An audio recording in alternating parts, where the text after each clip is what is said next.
कोई ऐसा रनर जो डेली 10 से 15 किलोमीटर दौड़ रहा है, उसको जो जूते चाहिए होंगे उसकी रिक्वायरमेंट अलग है। मोबाइल्स हमारे तुम्हारे लिए नहीं बनाए गए थे, मोबाइल्स बनाए गए थे सो दैट डिफेंस में उसका यूज किया जा सके।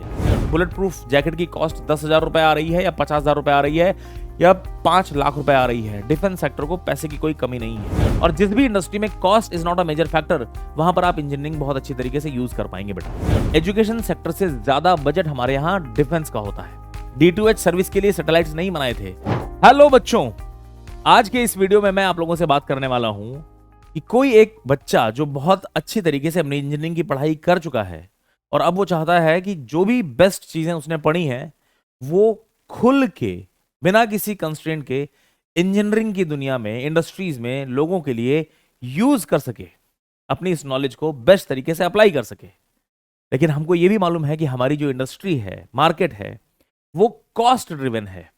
कॉस्ट ड्रिवन से मेरा मतलब है कि आपने देखा होगा ना, मार्केट में कोई बहुत बड़ी सी होर्डिंग लगी है, वहां पर कपड़े बिक रहे हैं, लेकिन कपड़े क्या बिक रहे हैं इससे बड़ा बड़ा लिखा होता है सेल सेल सेल। क्योंकि हम सेल है इसलिए उस कपड़े की दुकान में जा रहे हैं, अंदर कपड़ा क्या मिल रहा है बाद में देखेंगे। 5 रुपए का समोसा, तो ये जो 5 रुपए दिखते हैं ये बहुत बड़ा लिखा होता है, और समोसा, गुजिया ये छोटा छोटा सा लिखा होता है। तो कहीं ना कहीं जो मार्केट है वो कॉस्ट ड्रिवन मार्केट है, और ऐसी सिचुएशन में इंजीनियरिंग के जादू देख पाना आप लोगों के लिए मुश्किल हो जाता है। आइए मैं आपको बताता हूं ऐसे 4 सेक्टर्स, ऐसी 4 इंडस्ट्रीज जहां पर कॉस्ट मैटर ही नहीं करती है। और अगर आपको कभी जिंदगी में इन इंडस्ट्रीज में काम करने का मौका मिलता है तो यकीन मानिए, आपने जो चीजें पढ़ी हैं, जो चीजें आप इमेजिन कर सकते हैं, मतलब इंजीनियरिंग का दी बेस्ट आपको यहां पर देखने को मिल जाएगा। कौन कौन सी है वो इंडस्ट्री? सबसे पहले ऑब्वियस सी बात है, द डिफेंस सेक्टर। देखो यार, किसी भी कंट्री के पास खाने को पैसा ना हो चलेगा, एजुकेशन का बजट थोड़ा कम हो चलेगा, लेकिन कोई भी कंट्री अपनी बाउंड्रीज की सिक्योरिटी के साथ कॉम्प्रोमाइज नहीं करता है। ये बात मालूम है। तो डिफेंस सेक्टर के लिए जब गवर्नमेंट्स बजट प्लान करती हैं तो कई कंट्रीज में, तो इनफैक्ट कई बार तो हमारे यहां भी एजुकेशन सेक्टर से ज्यादा बजट हमारे यहां डिफेंस का होता है। और पैसा बिकॉज बहुत है यहां पर, तो डिफेंस की किसी भी इंजीनियरिंग रिक्वायरमेंट के लिए पैसा कभी भी कंस्ट्रेंट नहीं होता है।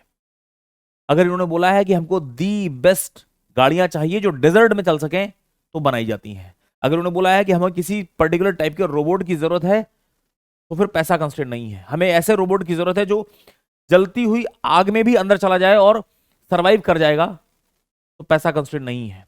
हमें ऐसा रोबोट चाहिए जो पानी के अंदर बहुत ज्यादा डीप में जाकर के अपने एक्शंस कर सकता है, पैसा कंस्ट्रेंट नहीं है। तो डिफेंस एक ऐसा सेक्टर है जहां पर इंजीनियरिंग की दुनिया में अगर आप जाते हैं तो आपको पैसा कभी भी कंस्ट्रेंट नहीं मिलेगा बेटा। और बहुत सारी ऐसी ऑर्गेनाइजेशंस हैं, इनफैक्ट जैसे DRDO की अगर मैं बात करूं तो डिफेंस के लिए ये लोग रिसर्च करते हैं, पैसे की कोई कमी ही नहीं है, बहुत बजट होता है इनके पास।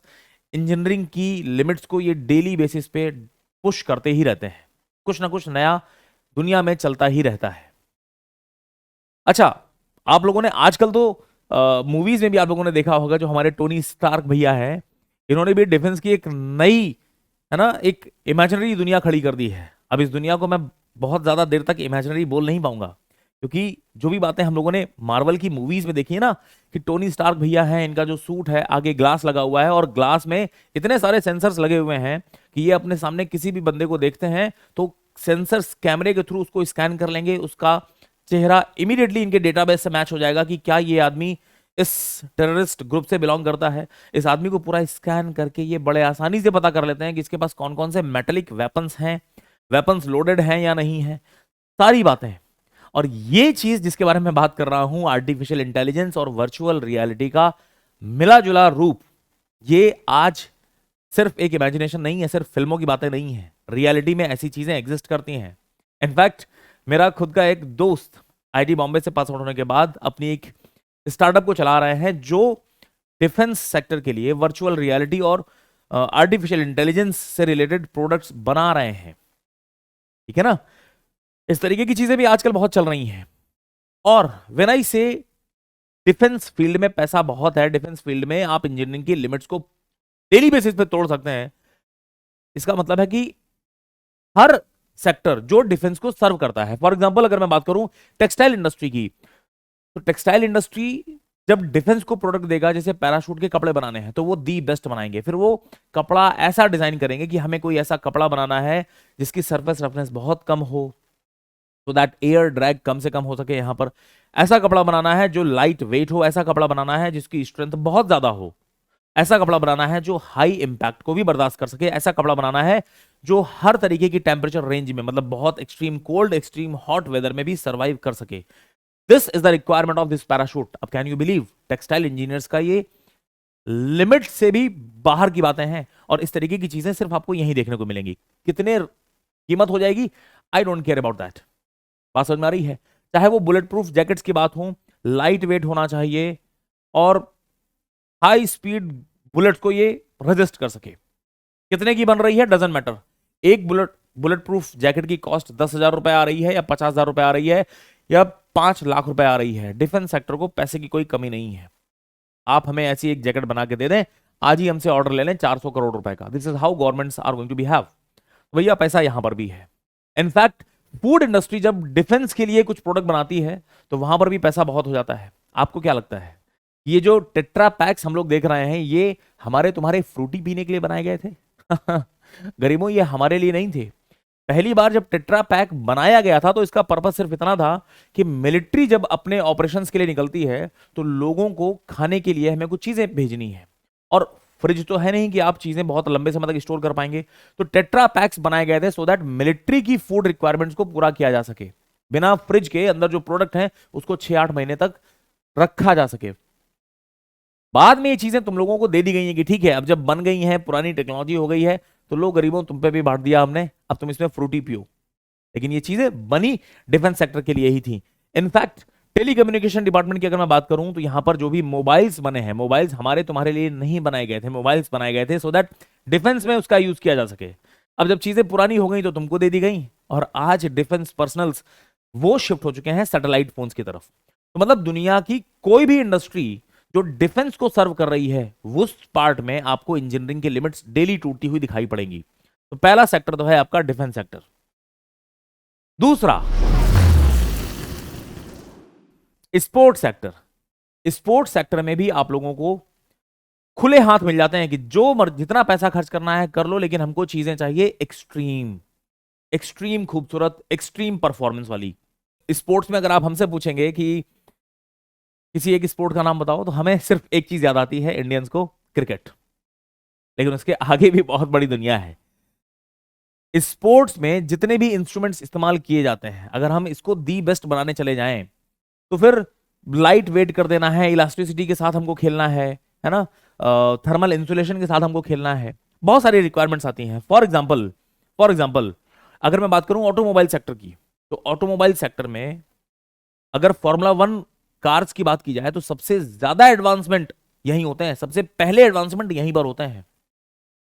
कार का हम लोग जब फ्लूइड मैकेनिक्स में पढ़ते हैं ना कि एरोडायनेमिक डिजाइन, तो सबसे बेस्ट एग्जांपल आपको देखने को मिलता है यहां पर ड्राइवर की कंफर्ट डजंट मैटर, गाड़ी की कीमत कितनी हो रही है डजंट मैटर, आपको बस मिरेकल बना के देना है, दुनिया की सबसे खूबसूरत गाड़ी बना करके देनी जहां पर ड्रैग सबसे कम हो। तो इंजीनियरिंग का बेहतरीन नमूना अगर आपको देखना है तो यहां पर दिखाई पड़ सकता है, और ऐसे इंडस्ट्रीज में आपको काम करने को मिल रहा है तो आपके पास खुली छूट है, खुला हाथ है कि आप इंजीनियरिंग में जो चीजें सीखी हैं वो अप्लाई कर सकते हैं, है ना। चाहे वो आप साइकिल्स की बात कर लें, फॉर्मूला 1 रेस कार्स की बात कर लें, आर्चरी में यूज होने वाले इंस्ट्रूमेंट्स की बात कर लें, या फिर इवन सिंपल से सिंपल बात, नॉर्मल जूते छोड़ दीजिए, अगर मैं बात करूं स्पोर्ट्स की दुनिया में एक्सट्रीम जो शूज इस्तेमाल किए जाते हैं। अब फॉर एग्जांपल किसी कंपनी को मैराथन के लिए शूज बनाने हैं, मैराथन रनर के लिए। अब कोई ऐसा रनर जो डेली 10 से 15 किलोमीटर दौड़ रहा है, उसको जो जूते चाहिए होंगे उसकी रिक्वायरमेंट अलग है। वो उसको जूते चाहिए ऐसे कि जिसका सोल का इलास्टिसिटी बहुत खूबसूरत हो, जूता पूरा लाइट वेट हो, बहुत ज्यादा रनिंग करने की वजह से काइनेटिक फ्रिक्शन आएगा, हीट जनरेट होगी, और वो हम हीट नहीं चाहते हैं कि रनर के पैरों तक ट्रांसफर हो, तो सोल का थर्मल कंडक्टिविटी भी बहुत कम होनी चाहिए, मतलब इंसुलेशन वाली प्रॉपर्टीज भी बहुत अच्छी होनी चाहिए। अब इतनी सारी रिक्वायरमेंट के बाद आप जूता डिजाइन करते हैं, जूते की कीमत मत पूछिएगा। अगर हम दी बेस्ट स्पोर्ट्समैन की दुनिया के दी बेस्ट जूतों की बात करने बैठ जाएं तो जूतों की कीमत 40,000, 50,000 रुपए, 1 लाख रुपए तक पहुंच जाती है बड़े आराम से। हम तुम जो जूते पहन रहे हैं प्यूमा के, नाइकी के, they are just shoes. Engineering का सबसे खूबसूरत नमूना देखना है तो वो आप लोगों को यहां पर देखने को मिलते हैं। ये बात तो हो गई स्पोर्ट्स सेक्टर की। उसके बाद हमारे पास है एक और segment, space industry. Space industry again ये कहीं ना कहीं डिफेंस के साथ रिलेटेड है, क्योंकि जब दुनिया में सबसे पहली बार सैटेलाइट्स भेजे गए थे तो अगेन उनका पर्पस ये नहीं था कि तुम्हारे घर में एचडी में चैनल्स, सोनी चैनल और जी टीवी दिखाया जा सके ना। D2H सर्विस के लिए सैटेलाइट्स नहीं बनाए थे, सैटेलाइट्स बनाए थे किसी एक कंट्री ने इसलिए कि हम दूसरे देश की पूरी एक्टिविटीज पर नजर रख सकेंगे, आखिर वो कर क्या रहे हैं ये लोग। बात समझ में आ रही है? लेटर ऑन जब सभी देशों ने अपनी अपनी ऑर्गेनाइजेशंस बना ली हैं, सभी देशों के सैटेलाइट्स पहुंच गए हैं, तो सब लोग एग्री कर चुके हैं कि ठीक है अब लड़ाइयां बंद करो, एक दूसरे पर नजर रखना बंद करो, अब हम इस सैटेलाइट का कुछ और इस्तेमाल करेंगे। ठीक है ना? तो अगेन स्पेस इंडस्ट्री में आज भी बहुत ज्यादा पैसा है। क्यों? क्योंकि डायरेक्टली गवर्नमेंट्स यहां पर इन्वॉल्व होती हैं। बट गवर्नमेंट्स बहुत बड़े बड़े बजट्स अलॉट करती हैं यहां पर। इंडिया में जैसे इसरो काम कर रहा है, यूएसए में नासा काम कर रहा है, इस तरीके से और भी बहुत सारे देश जिनके कुछ एडवांस्ड इंडस्ट्रीज हैं, गवर्नमेंट ऑर्गेनाइजेशंस हैं जो इस डोमेन में काम करती हैं। पैसा यहां पर भी बहुत ज्यादा है। Money is not a constraint here. तो आपको फिर से एक खुली छूट मिल जाती है कि आपको जो करना है आप करिए, जैसे करना है करिए। आप प्रोजेक्ट पे काम करिए, 3,000 करोड़ रुपए की लागत है, हमसे पैसा ले लो। 5 साल बाद अगर आप सिर्फ ये बोल दोगे कि प्रोजेक्ट फेल हो गया, अब हमें और पैसा दो, नए प्रोजेक्ट पे काम करते हैं, तो भी गवर्नमेंट आपको कभी ये नहीं बोलेगी, इंडस्ट्री कभी आपसे ये नहीं बोलेगी कि तुमको हम नौकरी से निकाल रहे हैं। जबकि आप टाटा मोटर्स में काम कर रहे हो और आपकी वजह से किसी एक गाड़ी की कीमत बढ़ गई, किसी एक गाड़ी का लॉन्च फेल हो गया, तो फिर आपको धक्के देके इंडस्ट्री से बाहर निकाल देंगे। लेकिन यहां पर ये चीज नहीं चलती है। आपको रखा ही इसलिए गया है कि आप जितना ट्राई कर सकते हैं, जितने एक्सपेरिमेंट कर सकते हैं करिए। और दुनिया की किसी भी इंडस्ट्री में अगर आपको काम करने को मिले, मैंने यहां पर टॉप 10 इंडस्ट्रीज, स्पेस इंडस्ट्रीज के नाम लिखे हुए हैं। इंडिया में अगर आपको मौका मिलता है इसरो में काम करने का, या फिर मास्टर्स कंप्लीट करने के बाद, आईआईटी से पढ़ाई करने के बाद, फॉरेन से पढ़ाई करने के बाद आपको दुनिया की किसी भी स्पेस ऑर्गेनाइजेशन में काम करने का मौका मिलता है, हाथों हाथ लीजिए। क्योंकि अगर आप यहां कहीं पर भी काम कर रहे हैं, इसका मतलब आप दुनिया की दी बेस्ट इंजीनियरिंग फैसिलिटी में अपना रोल अच्छे से प्ले करने वाले हैं। ठीक है ना? और आजकल तो यहां पर काफी सारे प्राइवेट प्लेयर्स भी आ रहे हैं। गवर्नमेंट्स अभी तक इस सेक्टर को सिर्फ रोक के रखा था गवर्नमेंट ने कि इस पे सिर्फ हम काम करेंगे, हमारी ऑर्गेनाइजेशन, सरकारी ऑर्गेनाइजेशंस काम करेंगी। लेकिन अब तो प्राइवेट प्लेयर्स भी आ रहे हैं, तो इसका मतलब आने वाले टाइम में यहां पर काफी ज्यादा अपॉर्चुनिटीज आप लोगों को देखने को मिल सकती हैं बेटा, है ना? और एक नाम जो किसी परिचय का मोहताज नहीं है, स्पेसएक्स, इसमें मार्केट में बहुत ज्यादा बूम, है ना, क्रिएट कर रहा है। ये तो बात हो गई स्पेस इंडस्ट्री की। और सबसे आखिरी में मैं आपसे बात करना चाहता हूं, एक और इंडस्ट्री है जिसे हम लोग बोलते हैं एविएशन इंडस्ट्री, फ्लाइट्स वाली दुनिया। यहां पर भी आपको खुली छूट मिलती है कि इंजीनियरिंग का जो भी बेस्ट हो सकता है आओ यूज करते हैं यहां पर। क्यों? क्यों? क्योंकि एविएशन इंडस्ट्री में जब प्लेन्स बनाए जाते हैं या इनके ऑपरेशंस की बातें होती हैं, तो यहां पर रिस्क बहुत बड़ा इन्वॉल्व है। हालांकि ये जो इंडस्ट्री है ये सिर्फ ऐसे लोगों को सर्व कर रही है जो रिच हैं। ऑब्वियस सी बात है ना, यहां पर जो लोग बैठने वाले हैं वो, है ना, प्लेन की टिकट की कीमतें जिस समय बहुत ज्यादा थी तब भी लोग बैठते थे, आज भी बैठ रहे हैं। तो यहां पर रिच क्लास लोग ही जाते हैं, और उनको सर्व करने के लिए ऑब्वियस सी बात है कॉस्ट अगेन कोई फैक्टर नहीं है यहां पर। कॉस्ट, और जिस भी इंडस्ट्री में cost is not a major factor, वहां पर आप इंजीनियरिंग बहुत अच्छी तरीके से यूज कर पाएंगे बेटा। ठीक है ना? अब एविएशन इंडस्ट्री में एक और चीज जिसकी वजह से यहां पर हमको इंजीनियरिंग का दी बेस्ट इस्तेमाल करना पड़ता है वो ये, क्योंकि यार यहां पर लाइफ को बहुत बड़ा रिस्क होता है। रिस्क इन द सेंस, कोई भी सब स्टैंडर्ड पार्ट, आपकी बाइक में हम सब स्टैंडर्ड पार्ट्स लगाने चलेगा, गाड़ी की कीमत को, बाइक की कीमत को सस्ता करने के लिए अगर मैं वहां पर कुछ सब स्टैंडर्ड गियर्स इस्तेमाल कर लूं, कोई सब स्टैंडर्ड स्टील इस्तेमाल कर लूं, चलेगा, क्योंकि आपको गाड़ी चाहिए सस्ती। गाड़ी आपकी ब्रेकडाउन हो जाएगी, ठीक है, कोई दिक्कत नहीं, आप सुधरवा लोगे। लेकिन एविएशन इंडस्ट्री में यहां पर अगर ब्रेकडाउन हुआ तो it will be a world class news कि भाई इस इंडस्ट्री का कोई, इस कंपनी का कोई एक प्लेन टूट गया, यू नो, फेल हो गया, बहुत बड़ा लॉस, मतलब कंपनी बंद हो जाए। अगर किसी एक कंपनी के बनाए हुए प्लेन, बोइंग ने जो इंजन बनाए हैं, अगर वो लगातार 2-3 न्यूज आ जाए पूरी दुनिया से कि बोइंग का इंजन फेल हो गया, लैंडिंग के टाइम ही फेल हो गया, तो कंपनी में ताला लग जाएगा, बहुत बड़ी न्यूज हो जाएगी वो।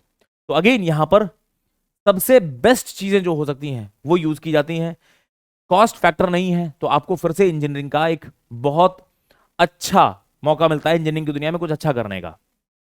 और एविएशन इंडस्ट्री भी डे टू डे बेसिस पे अपनी लिमिट्स को पुश करता ही जा रहा है, वो चाहे दुनिया के सबसे बड़े प्लेन्स बनाने की बात हो या दुनिया का सबसे तेज प्लेन बनाने की बात हो, इवन इन पैसेंजर्स एप्लीकेशन।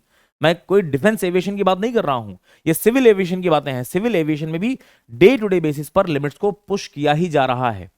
तो ये थे वो 4 सेक्टर्स जो आप लोगों को मौका देते हैं कि इंजीनियरिंग का एक्सट्रीम लिमिट पे जाकर के आप काम कर पाए। अब आप मुझे कमेंट सेक्शन में ये बताइए कि आपको अगर कभी जिंदगी में मौका मिलता है ऐसी इंडस्ट्रीज में काम करने का, तो आप किस सेगमेंट में काम करना पसंद करेंगे? एविएशन इंडस्ट्री में, डिफेंस इंडस्ट्री में, स्पोर्ट्स में या फिर स्पेस में? और कमेंट्स में मुझे ये भी बताइए अगर कोई और इंडस्ट्री जो हमसे यहां पर छूट गई है, जहां पर आपको लगता है कि पैसा कंस्ट्रेंट नहीं है, जहां पर आपको लगता है कि इंजीनियरिंग का डे टू डे बेसिस पर आपको लिमिट्स टूटती हुई बनती हुई दिखाई पड़ती हैं, तो please let us know in the comment box. मिलते हैं अगले वीडियो में। Till the time, thank you बच्चों।